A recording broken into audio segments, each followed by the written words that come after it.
ओम शांति।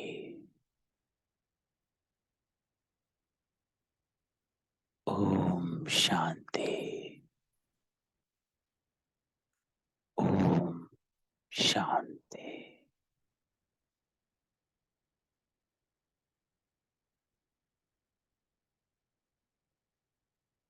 अमृत वेला।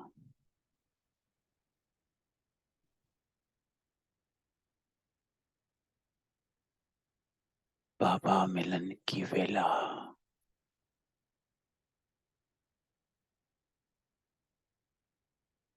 वरदानी वेला।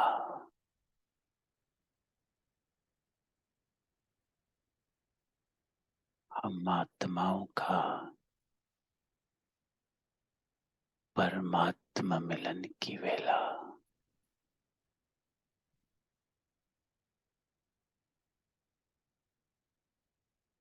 तो इस वेला में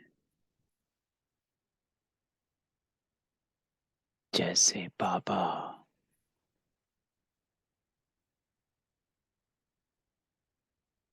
हमको तीनों कालों में देखता है,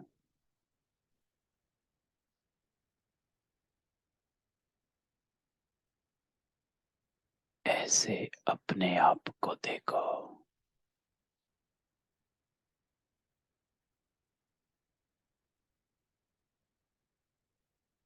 आदि में बाबा हमको दैवी स्वरूप में देखता है।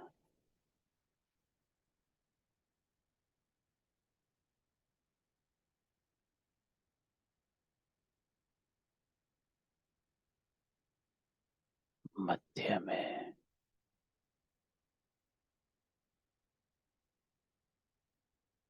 बाबा हमको हमारे पूज्य स्वरूप में देखता है।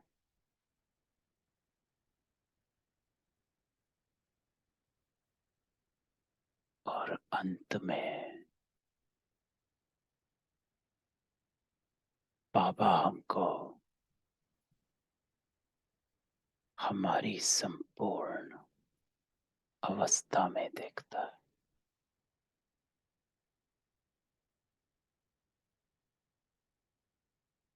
तो ऐसे अपने आप को देखो।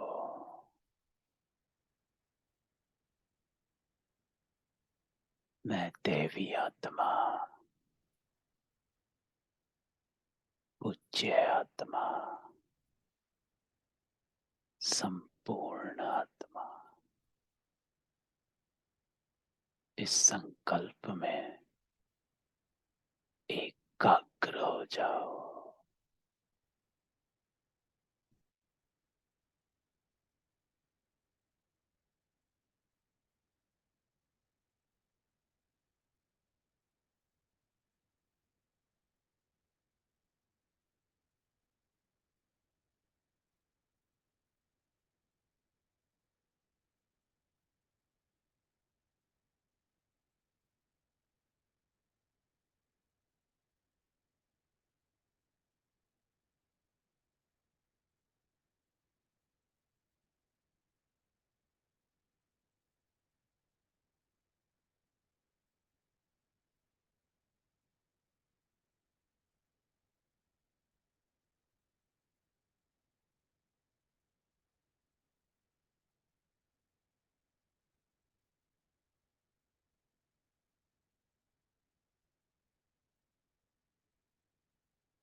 इन तीनों अवस्थाओं के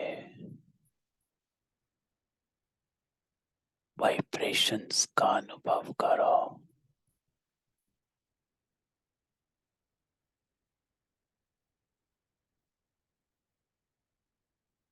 योग अर्थात अपने को शक्तिशाली बनाना, अपने निश्चय को शक्तिशाली बनाना, अपनी पहचान को शक्तिशाली बनाना।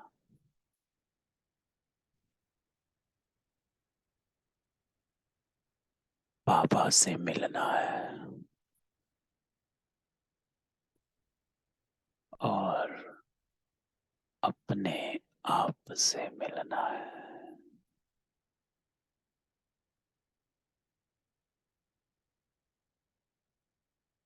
तो अपने आप से मिलो।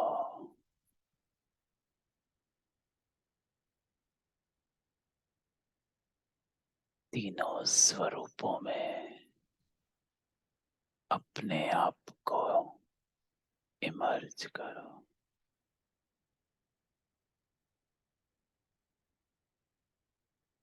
मैं दैवी आत्मा, पूज्य आत्मा, संपूर्ण आत्मा।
अपने सूक्ष्म परिवर्तन का अनुभव करें।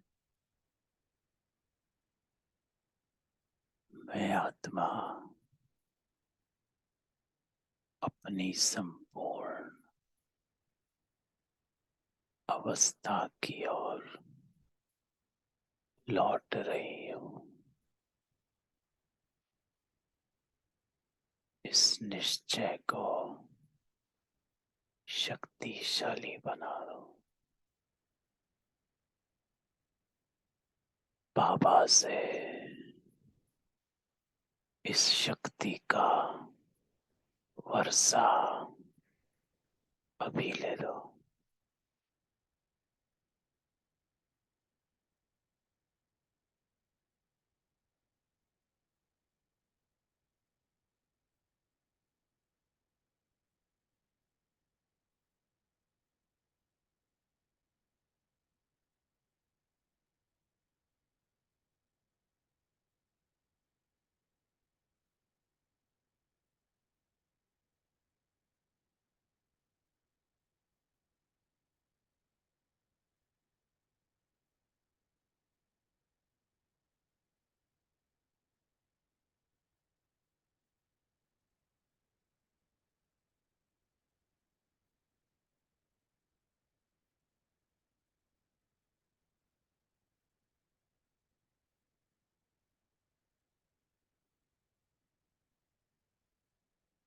अपने स्वरूप में अपने आप को देखें।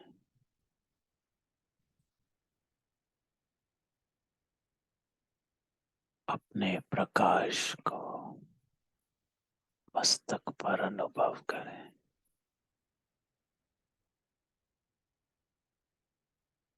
बाबा के प्रकाश में अपने आप को देखें। ये सूक्ष्म किरणें मुझ आत्मा को मेरी संपूर्ण अवस्था की ओर ले जा रही।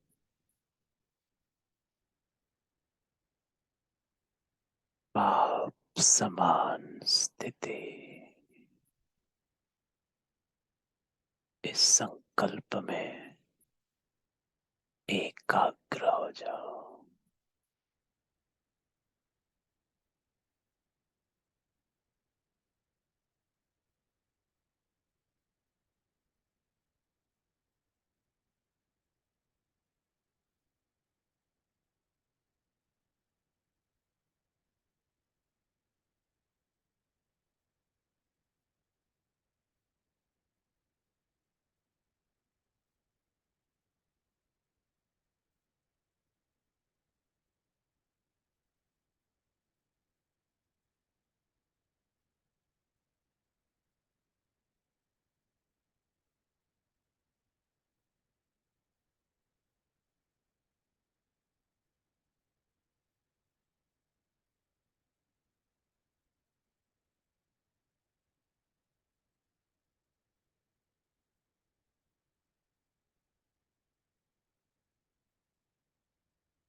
धीरे धीरे मैं आत्मा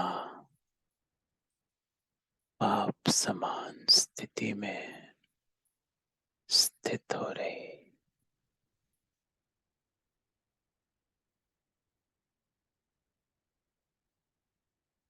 बिंदु में बिंदु बाबा के साथ मेरा रूप जो बाबा का रूप।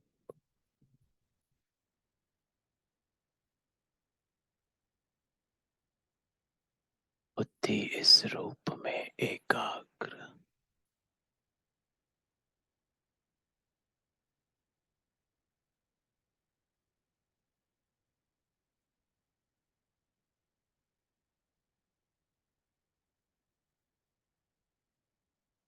अकेली आत्मा बाबा को याद कर रही।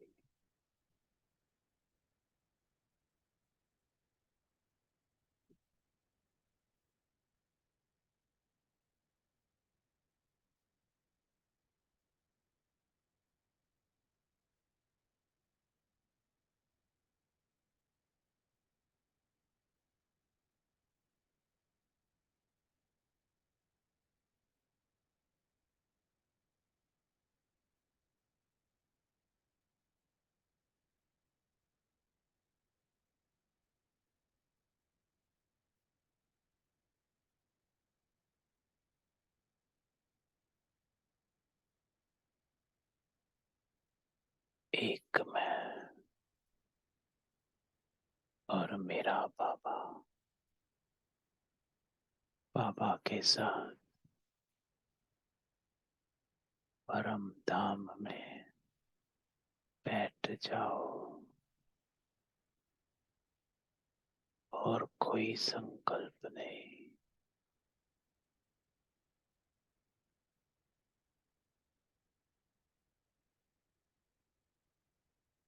निर्वाण स्थिति,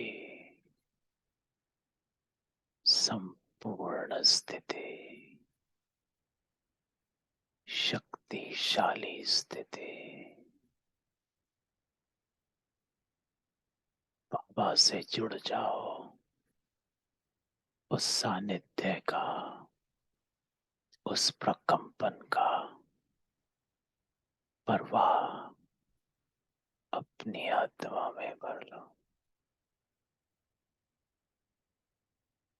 इस खींच का अनुभव करो।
बाबा के संस्कार सो मेरे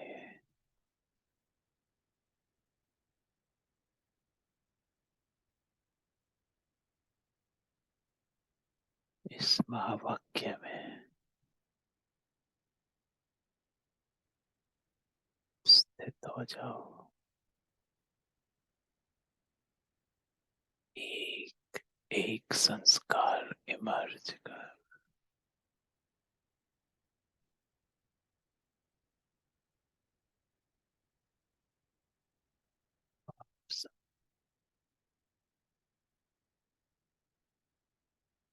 रहम दिल।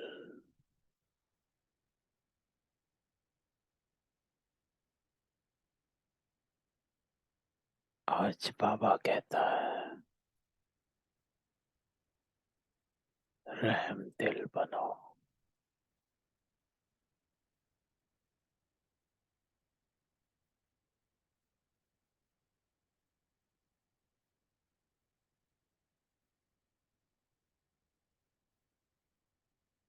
सब निर्दोष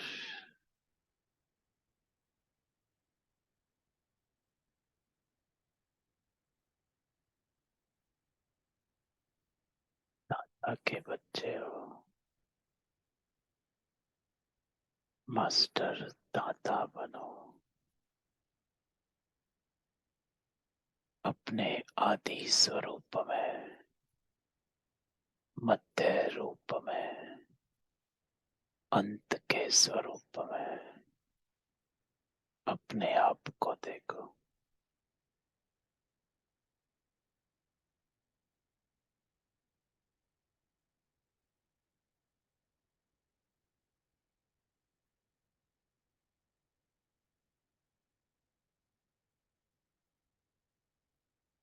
जैसी बाबा की दृष्टि,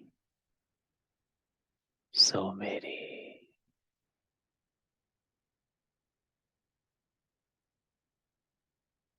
बाप समान।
जो बाबा के संस्कार,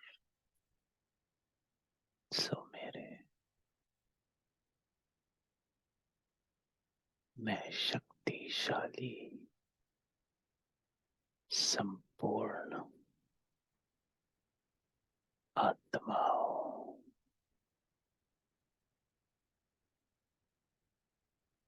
दैवी आत्मा,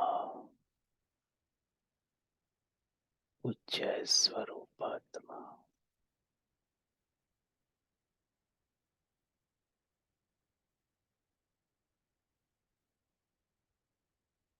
मेरा हर कर्म श्रेष्ठ, मेरा हर संकल्प श्रेष्ठ, मेरा हर बोल श्रेष्ठ।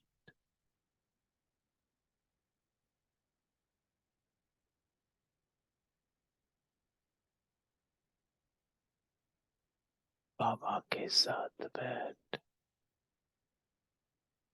आप समान स्थिति में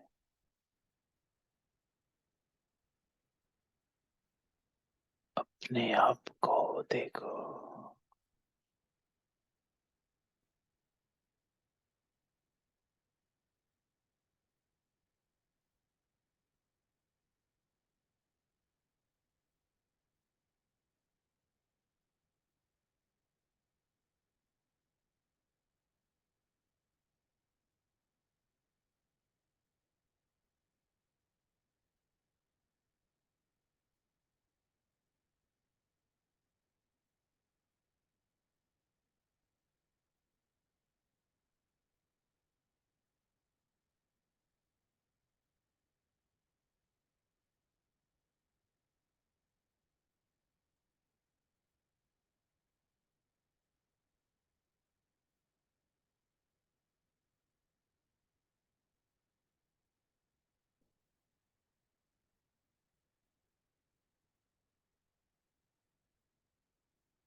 आप समान हर कर्म को श्रेष्ठ बनाने वाली दृढ़ संकल्पधारी आत्मा,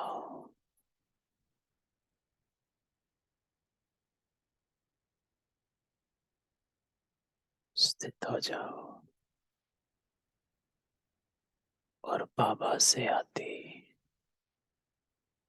शक्ति को कैच करो।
मुझ आत्मा के ऊपर स्वयं परमात्मा की छत्र छाया है। उस लाइट और माइट का अनुभव करें।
एकाग्र,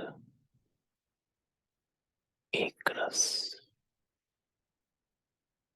एक मत स्थिति।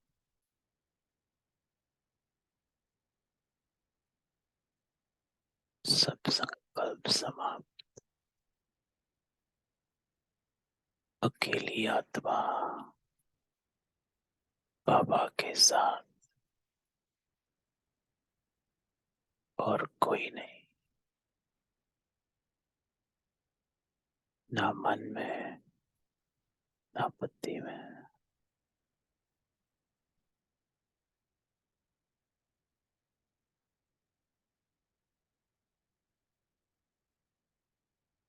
केवल शक्ति आत्मा उस पावर का महसूस करें। उस बिंदु से आते करंट का अनुभव करें। बाबा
ओम शांति।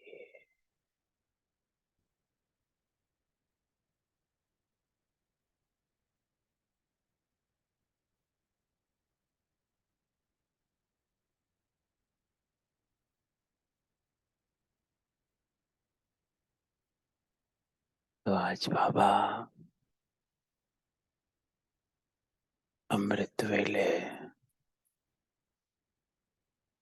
हम आत्माओं को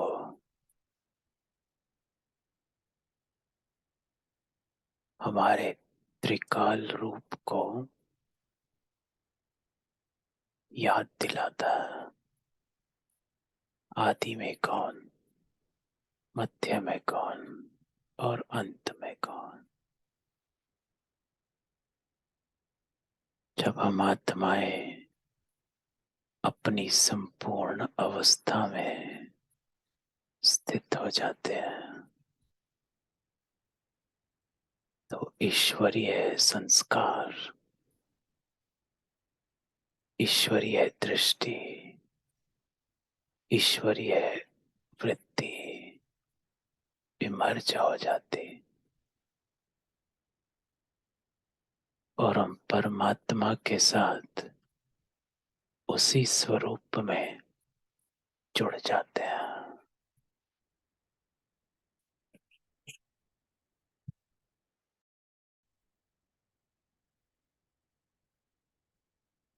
तो आज बाबा आज की मुरली में हमको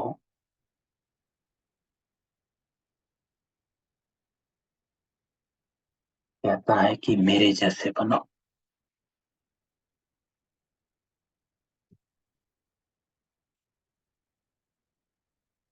बाबा कहता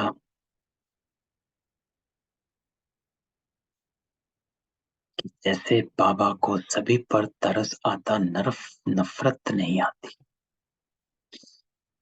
तो बाबा कहता है कि मैं आप सबको देखता हूँ, आपके कर्मों को देखता हूँ। विकर्मी हो, पापात्माएं हो, नीच कर्म करते हो, लेकिन मेरी जो वृत्ति होती है ये हमें समझना है कि हमें पकड़ना कौन सा भाव है बाबा का। तो बाबा कहता है कि मेरी जो वृत्ति होती है उस वृत्ति में आपकी नफरत समाती नहीं है, आपका विक्रम समाता नहीं है। मेरी जो वृत्ति रहती है, जो एटीट्यूड रहता है, वो ये रहता है कि मैं कैसे आपको वापस आपकी अवस्था में लेकर चला जाऊं। क्योंकि बाबा कहता है अगर मैं नफरत करने लगा तो मैं आपको वापस ला नहीं पाऊंगा, क्योंकि मैं वहां खो जाऊंगा। जो हम आत्माएं रोज अनुभव करती हैं कि किसी को देखते हैं, किसी की कोई बात सुनते हैं जो हमको पसंद नहीं आती, जो हमारे फ्रीक्वेंसी की नहीं है, ये कह लो, तो हमको नफरत आती। बाबा को तरस आता है। तो ये स्टेज जो है, ये स्टेज बाबा कहता है ऊंच स्टेज है। और ये स्टेज ऊंच बाबा कहता तब बनती है जब आप किसी को परिवर्तन के लायक, किसी को परिवर्तन करने के लायक अपने आप को समझने लग जाते। क्योंकि आप अभी अपने आप को परिवर्तन के लायक समझते नहीं हो तो आप वहां गुम हो जाते हो। तो यहां बाबा हमको चेंज करवाना चाहते। कि बाबा कहता है आप चेंज कर सकते हो, आप परिवर्तन कर सकते हो। क्योंकि हम समझते हैं हम परिवर्तन नहीं कर सकते तो हम अपनी लौकिकता में चले जाते। तो बाबा कहता है कि जैसे मैं करता ऐसे तुम बच्चे भी किसी से नफरत मत करो, रहम दिल बनो। बाप समान स्थिति, अपनी कॉन्शियसनेस को बाबा कहता है एलिवेट करो, ऊंच स्तर पर लेकर आओ। जब आप अन्य आत्माओं की जैसी फ्रीक्वेंसी अपनी रखते हो तो वो फ्रीक्वेंसी जब मैच करती है तो क्लैश करती है, क्योंकि वो फ्रीक्वेंसी विकारी फ्रीक्वेंसी। आपको क्या करना है, आपको उस फ्रीक्वेंसी को कैच नहीं करना, रिफ्लेक्ट करना है। जब एक फ्रीक्वेंसी होती है और दूसरी फ्रीक्वेंसी होती है, एक 101.9 है, एक 98.3 है, तो 101.9 फ्रीक्वेंसी वाला ट्रांसमीटर 98.3 को कैच नहीं कर पाता, रिफ्लेक्ट कर देता। तो बाबा कहता है कि आपको अपनी फ्रीक्वेंसी मेरे से मैच करनी, अन्य आत्माओं से नहीं कर। मेरे से मैच करोगे तो बाकी फ्रीक्वेंसी आप पे ही रिफ्लेक्ट हो जाएगी। तो यहां बाबा कहता है कि रहम दिल बनो, ये है मेरी फ्रीक्वेंसी। नफरत करते हो तो आप निचली फ्रीक्वेंसी में चले जाते। तो मैं जब आता हूं तो मैं आपकी फ्रीक्वेंसी को कैच नहीं करता, देखता सब हूं साक्षी होकर, लेकिन मेरे मन में एक ही संकल्प रहता है कि मुझे इन पतितों को पावन बनाना। बस मैं अपना काम करने आया हूं। तो बाबा कहता है रहम दिल बाप का सारे विश्व के प्रति एक ही प्लान है कि सभी मनुष्य आत्माओं को तत्वों सहित पावन बनाना। तो ये वृत्ति बाबा कहता है अपनी रखो, इसको कहते बाप समान स्थिति, कि अपना एटीट्यूड चेंज कर लो, अपनी वृत्ति को चेंज कर लो। नहीं होगा, मैं नहीं कर सकता, चेंज नहीं कर सकते, नहीं। बाबा कहता सब तुम बच्चे बाप के मददगार हो। अगर हम समझते हैं हम बाबा के मददगार हैं तो हम किसी को भी, बाबा कहता है आप किसी को भी पावन बना सकते हो, क्योंकि करावनहार बाबा है। आप बस संकल्प रखो, क्योंकि आप संकल्प ही निचले का रखते हो तो कुछ हो नहीं पाता। आपका संकल्प ही लो फ्रीक्वेंसी का हो जाता। तो बाबा कहता है अपने संकल्पों को उच्च स्तर का बनाओ, हाई कॉन्शियसनेस का बनाओ, एलिवेट कर लो। क्यों समझते हो मैं छोटा हूं, नहीं कर सकते, ये है वो है? क्योंकि बाबा जब देखता है वो त्रिकाल, जो हमने आज योग में किया, हमें त्रिकाल स्थिति में देखता है। जब बाबा मुझको देख, बाबा जब हमको देखता है पहली बार, जब मिलता है बाबा, जब वो वरदान दे देता है, तो बाबा हमको इस स्वरूप में नहीं देखता। ये तो उनको दिखता भी नहीं है, क्योंकि ये रूप जो स्वरूप है ये किसी काम का है नहीं, विकारी है, पतित है। बाबा तुरंत हमारे तीन रूप सामने लेके आता है। ये आदि में कौन था, कौन सी देवी आत्मा थी, पूज्य में क्या था, और इसकी संपूर्ण अंत की अवस्था क्या होनी। तो बाबा इन तीनों को सामने लाता है, तब हमको वरदान दे देता है और हम बाबा के बन जाते हैं। तो बाबा कहता है तुम बच्चे बाप के मददगार हो, तो पहले अपने पर रहम करो, अर्थात कभी भी अपने को छोटा। या तो हम दो चीजें करते हैं, या तो हम किसी से अपने आप को छोटा समझते हैं, वो भी गलत है। या हम किसी और को अपने से छोटा समझते हैं कि अरे इनके तो गुण ही ऐसे हैं, ये तो कड़वा ही बोलते रहते हैं। तो ये क्या हुआ, गुणों का कंपैरिजन हो गया, अर्थात हमने उसको अपने से छोटा समझा। तो या तो हम दूसरे को अपने से छोटा समझते या अपने को दूसरे से छोटा समझते कि अरे ये तो बहुत ऊपर तक पहुंच गए, ये तो ऐसे हैं। नहीं, पहले अपने पर रहम करना, अर्थात अपने को कभी छोटा मत समझो। जैसा बाबा तुम्हें देखता है वैसे अपने आप को देखो, ईश्वरीय संतान हो।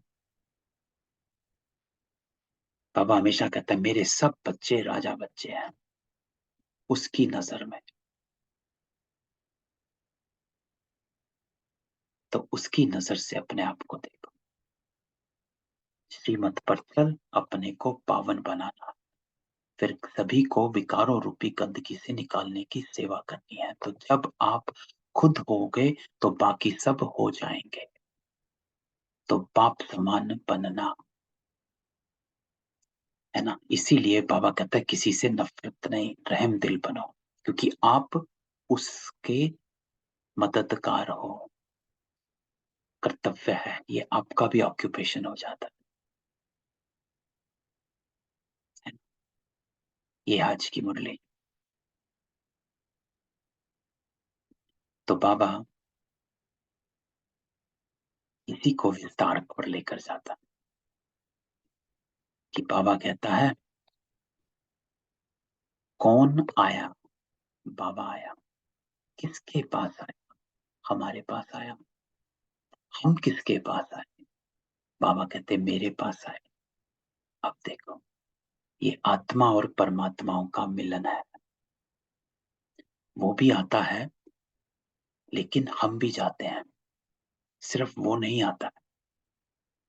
बाबा तो कब से आया, सभी नहीं गए, लेकिन हम जाते हैं। तो बच्चे किसके पास आए, बाबा के पास। अब बाबा कहता है तुम सम्मुख बैठे हो, बाबा के सामने बैठे हो।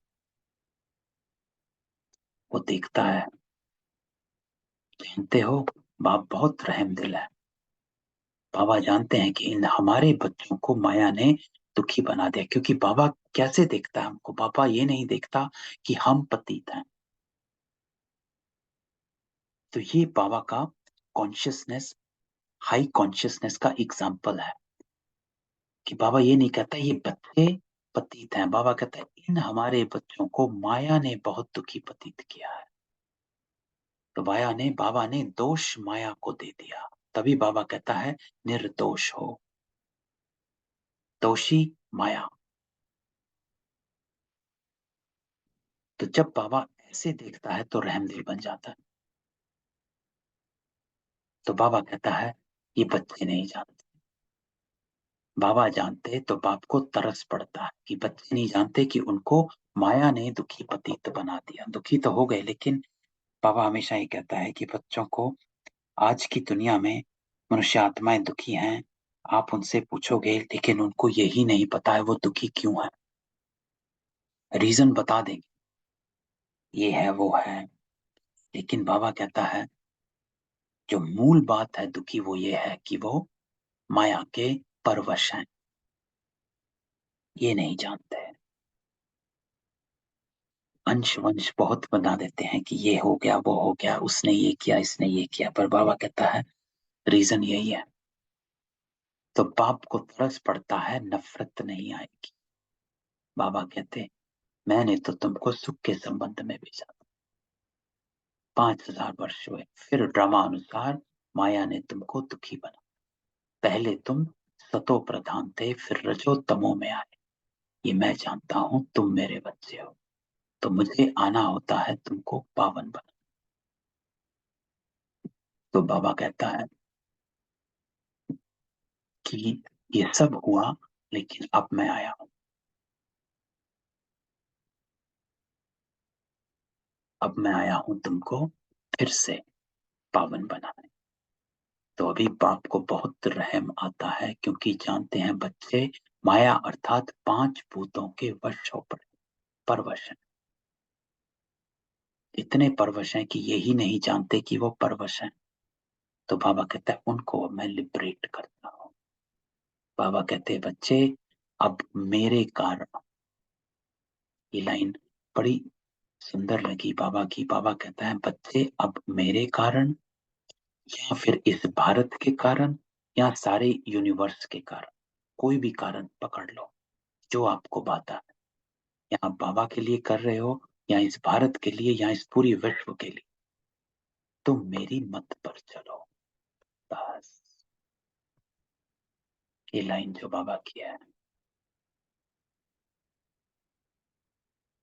कि या मेरे कारण चलो, या भारत के कारण, या फिर इस सारे विश्व के कारण, कि ये सारा विश्व कितना पतित हो गया है, पावन बनना चाहिए, सबको ठीक हो जाना चाहिए, कैसी दुनिया हो गई।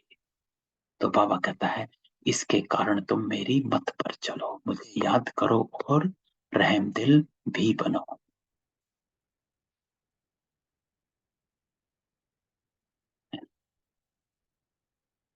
तो ये आज बाबा कहता है।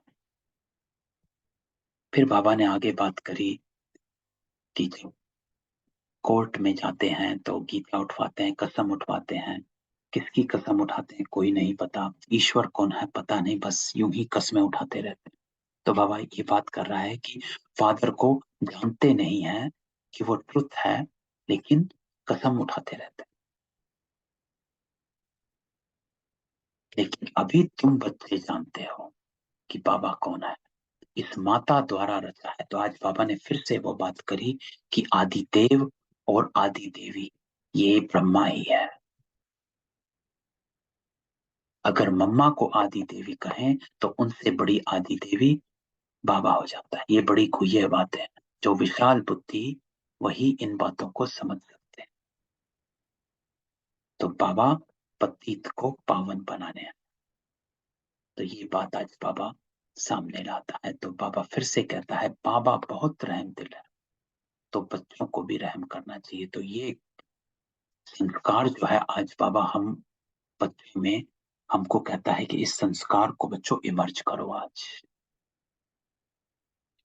रहम करना चाहिए, प्यार करना चाहिए। बाबा बहुत रहम करते हैं, उनको कहा जाता मर्सीफुल। बाबा कहते हैं तत्वों सहित सारी सृष्टि पर मैं मर्सीफुल, नॉलेजफुल हूँ, प्यार में भी फुल हूँ, बहुत प्यारा बना। तो आपको भी ऐसा बना, मर्सीफुल बनो, रहम दिल बनो, लविंग बनो।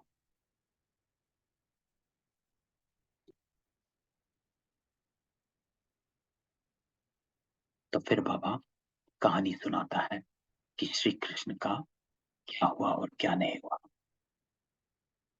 कि कैसे श्री कृष्ण की जो कहानी में मुख में पूरा विश्व दिखाते हैं। तो बाबा कहता है सारी राजधानी श्री कृष्ण को देकर जाते, इसलिए श्री कृष्ण के मुख में मक्खन दिया।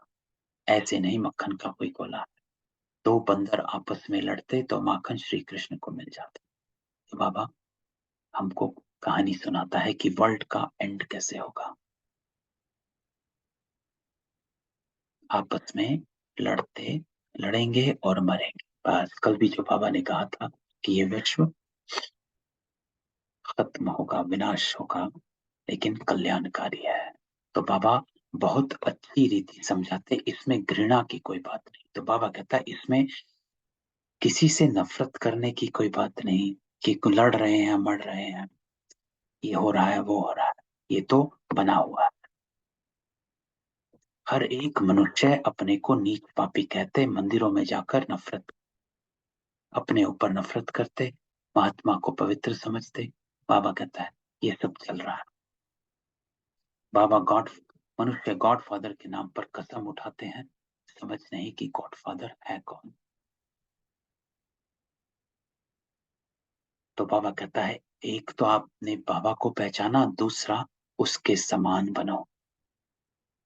अभी तुम बच्चे सम्मुख हो, तो बच्चों को खास, बाकी जनरल समझाते हैं कि तुम बच्चों को पढ़ाकर जीवन मुक्ति देता हूं और सबको मुक्ति धाम में ले जाते हैं। मेरा सब पर प्यार है। बाबा कहते हैं मेरा एक ही प्लान है, पतित मनुष्यों को पावन देवी देवता बना, बस। और मैं ये कर नहीं पाऊंगा अगर मैं रहम दिल नहीं बन।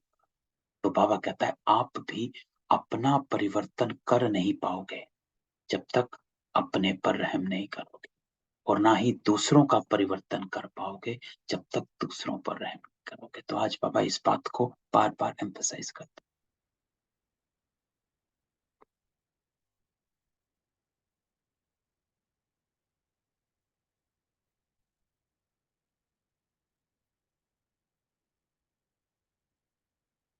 तो बाबा कहता है कि बच्चे कहते हैं बाबा प्यार का सागर, बाबा आपकी श्रीमत पर चल, हम अपने को पावन बनाएंगे, अपने पर रहम करेंगे। अपने पर रहम करना अर्थात बाबा कहता है श्रीमत पर चल, अपने को पावन बना।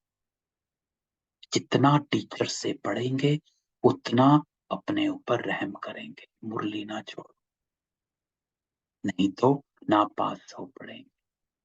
अब तुम्हारी बुद्धि में अच्छी रीति नॉलेज है, तुम जानते हो नॉलेजफुल मर्सीफुल पतित से पावन बनाने वाला एक ही बाप है, तो उनकी मत पर चलना पड़े। अपनी मत माना रावण की मत, तो किसकी मत पर चलते हैं आप? अगली लाइन जो पावरफुल है, बाबा कहता है श्रीमत पर ना चल, अपनी मत पर वहां किसी मनुष्य की मत पर चलते हैं तो धोखा खा लेते हैं, अंधकार है।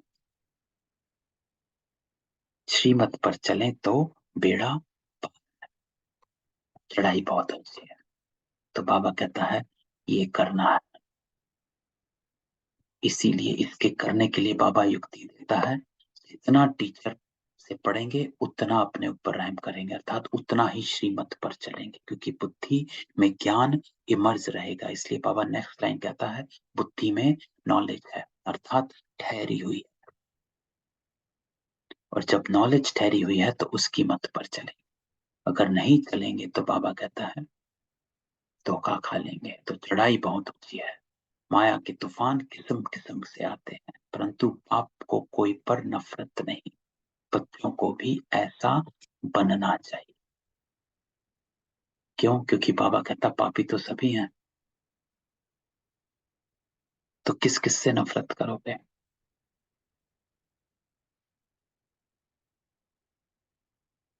तो सबको पावन बनाना है, क्योंकि आपको इस पूरी सृष्टि को पावन बनाना है।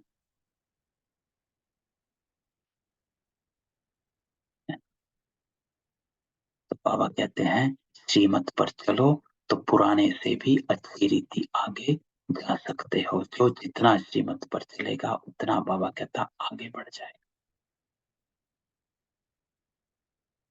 लिफ्ट भी मिलती है। लिफ्ट कैसे मिलती? दुआएं मिलती हैं। बाबा हमेशा कहता है जितना श्रीमत पर चलोगे उतनी माँ बाप की दुआएं मिलेंगी। देरी से आने से तुमको शक्तियों से योगदान मिलता है ना, दीदी दादी सबसे मिलता। ये है शक्तियां। देरी से आएंगे तो उनसे योगदान मिलेगा, मिला है। शक्तियां भी नंबरवार है, लेकिन बाबा कहता है शक्तियों से बुद्धि योग नहीं लगाना है। शक्तियों से तुम शंख ध्वनि ज्ञान सुनो, लेकिन योग बाबा के साथ। बाबा को याद करो, विक्रम विनाश करो, बस।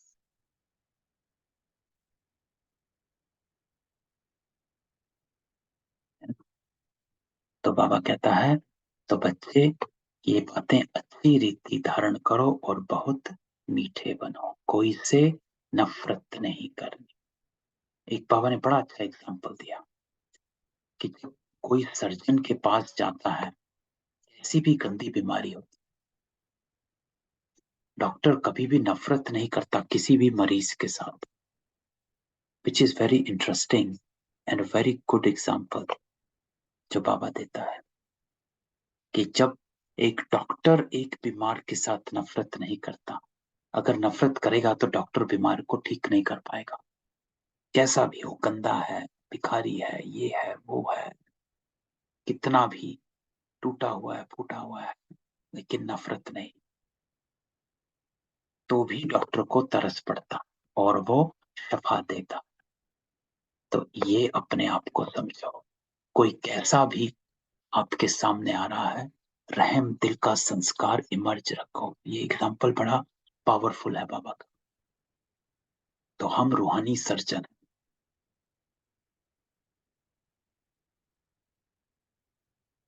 तो बाबा कहता है ऐसे अपने आप को, अपनी कॉन्शियसनेस को ऊंचा रखो, एलिवेट रखो। काहे को नीचे घुस जाते हो? अरे आप ठीक करने वाले हो,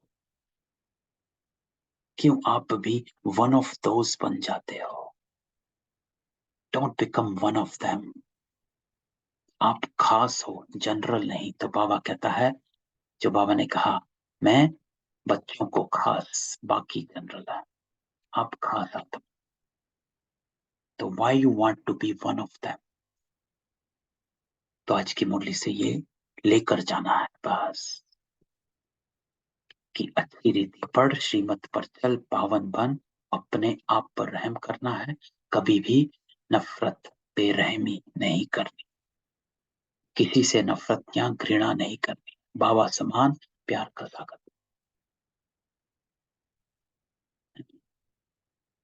तो ये आज बाबा की समझानी है।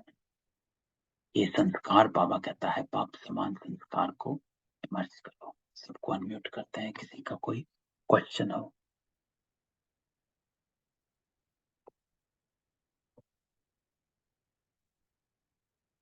नहीं? ठीक है। ओम शांति भैया। ओम शांति।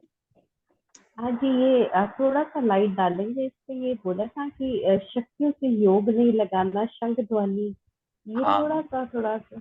हाँ तो जी। शक्तियां कौन है? शक्तियां हैं, बाबा किसको शक्तियां कहता है? हम सब शिव शक्तियां हैं।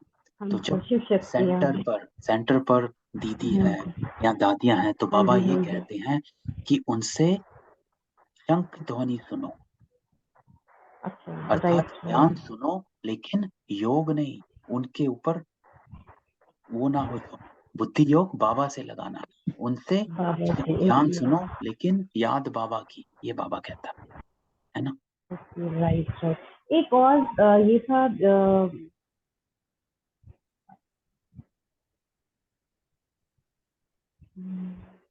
राइट। हाँ जी। Thank you. एक ये मेरा कारण भारत अथवा यूनिवर्स, मेरी मत पर चलो, एक ये भी थोड़ा सा मुझे क्लियर नहीं था ये।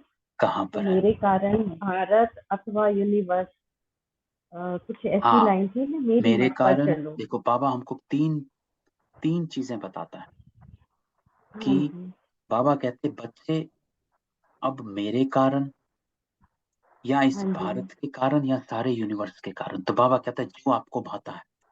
कि कई बच्चे हैं जो बाबा के, हाँ जो हाँ बाबा के साथ इतना स्नेह प्यार है कि उसकी मत पर चलते हैं।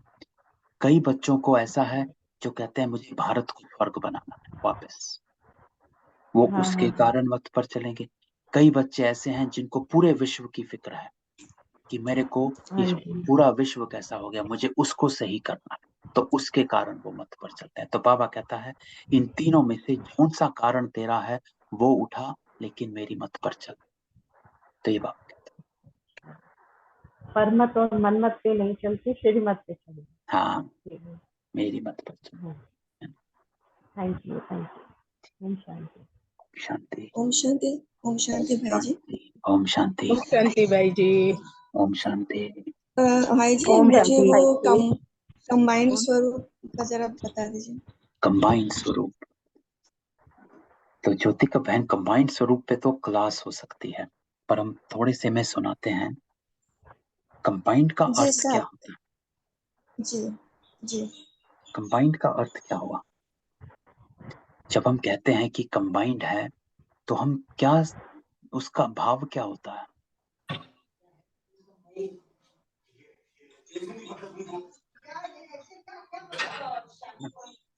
तो उसका भाव क्या हुआ?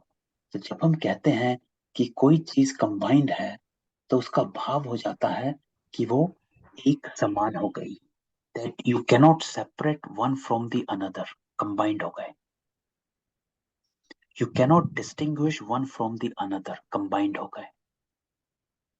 तो जो बाबा कहता है कंबाइंड स्वरूप आपका और मेरा, जैसे ब्रह्मा बाबा को देखो, ब्रह्मा बाबा और शिव बाबा, जब ब्रह्मा बाबा शुरू में शिव बाबा ब्रह्मा बाबा में आए तो वो कंबाइंड स्वरूप तुरंत ब्रह्मा बाबा शिव बाबा के बन गए कि उसी की मत पर चलने लगे, कि ब्रह्मा बाबा अपनी कोई मत नहीं, श्री बाबा ने जो कहा वो चलते गए, उसको कहा गया कंबाइंड स्वरूप।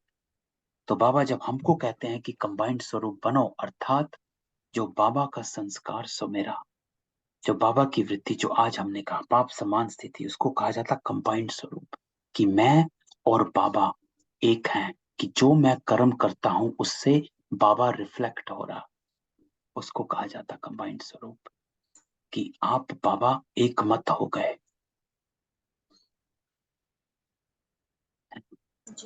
तो ये पावरफुल स्थिति है, पर इसका विस्तार भी है, जो एक क्लास हो सकती है, पर सार में इसको कंबाइंड स्वरूप को ये माना जाता है कि आप बाबा के साथ इतने पावरफुली कंबाइंड हो कि आपके संस्कारों से, संकल्पों से, आपके बोल से, आपके कर्मों से बाबा ही रिफ्लेक्ट हो रहा है।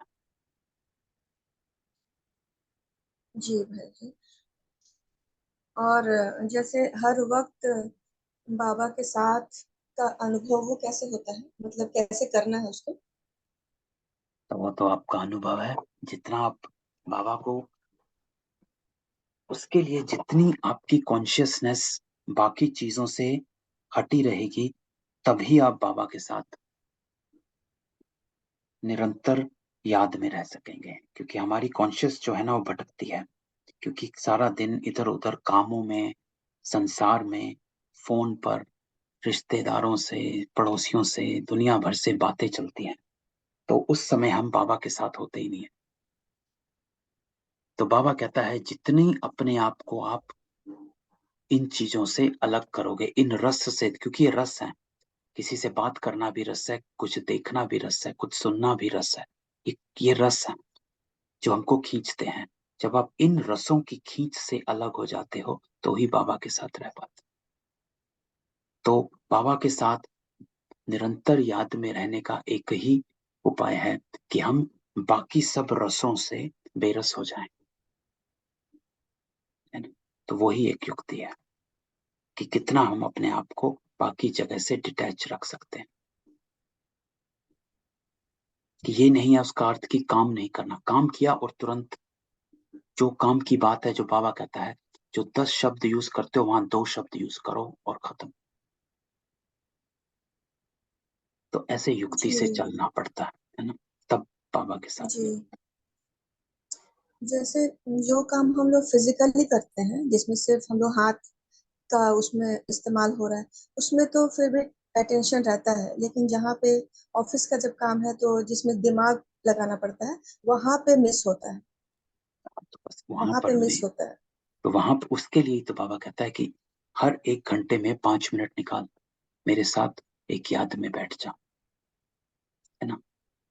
देखो हमारा क्या होता है, ऑफिस में भी हमारी वृत्ति कहाँ जाती है, क्या करती है, क्योंकि ये हमने अपने ऊपर भी अनुभव किया है कि पहले हम ऑफिस में काम करते थे तो एक रेस में थे, उसको ऊपर दिखाना है, उसको नीचे दिखाना है, मीटिंग में गए ये करना है, वो करना है, ऐसे करना है, वैसे करना है।